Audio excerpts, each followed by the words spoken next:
ఆదిలాబాద్ మాజీ ఎంపీ రమేష్ రాథోడ్ కన్నుమూశారు.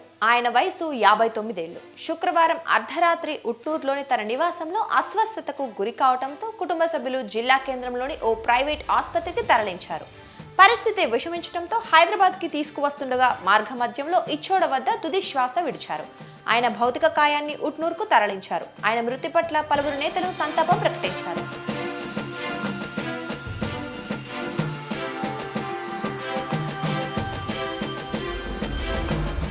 రమేష్ రాథోడ్ ఆదిలాబాద్ జిల్లా నార్నూరు మండలంలోని తాడిహత్నూరులో 1966 అక్టోబర్ 20న జన్మించారు. ప్రాథమిక విద్య నార్నూరు మండలంలోని జిల్లా పరిషత్ ప్రాథమికోన్నత పాఠశాలలో జరిగింది. ఉట్నూరు ప్రభుత్వ జూనియర్ కాలేజీలో ఇంటర్ పూర్తి చేయగా ఆదిలాబాద్ ప్రభుత్వ డిగ్రీ కళాశాలలో BA పూర్తి చేశారు. తెలుగుదేశం పార్టీలో చేరటం ద్వారా ఆయన రాజకీయ ప్రయాణం మొదలైంది. టీడీపీలో చేరిన తర్వాత నార్నూరు జెడ్పీటీసీగా గెలిచారు.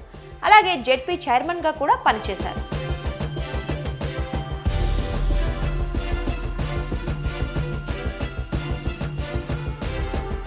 టీడీపీ తరపున 1999లో ఖానాపూర్ ఎమ్మెల్యేగా రమేష్ రాథోడ్ ఎన్నికయ్యారు. 2009లో అదే పార్టీ నుంచి ఆదిలాబాద్ ఎంపీగా పోటీ చేసి గెలుపొందారు.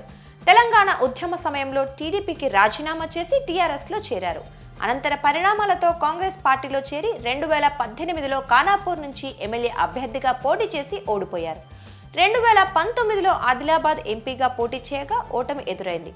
ఆ తర్వాత రమేష్ రాథోడ్ బీజేపీలో చేరారు. గతేడాది తెలంగాణ ఎన్నికల్లో ఖానాపూర్ అసెంబ్లీ నియోజకవర్గం నుంచి ఎమ్మెల్యేగా పోటీ చేసి ఓడిపోయారు.